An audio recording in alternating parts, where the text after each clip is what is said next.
everyone, welcome back to your favorite channel Jyotri Online. This is Shobhit Agrawal, welcomes you on the behalf of Jyotri Academy. We are studying chemistry for class 12th and last time we have discussed about elevation of boiling point.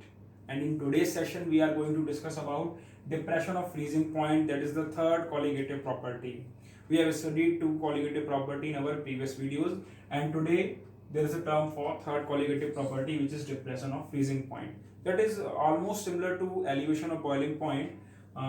In depression of freezing point, the statement is on adding a non-volatile solute to a pure solvent, its freezing point decreases, and this decreasement in freezing point is known as depression of freezing point. So the value of delta Tf, that is the depression of freezing point, can be calculated by the formula delta Tf is equal to Tf naught minus Tf, where delta Tf is depression of freezing point, Tf naught, that is the freezing point of pure solvent, okay, and Tv is the freezing point of solution.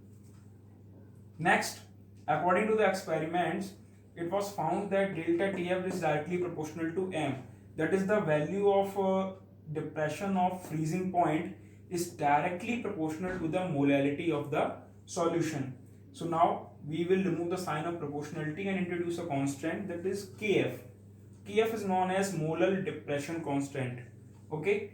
Now, if we are willing to define Kf, then we can consider the molality of the solution is unity. In that case, m will be equal to 1 and then delta Tf will be equal to Kf.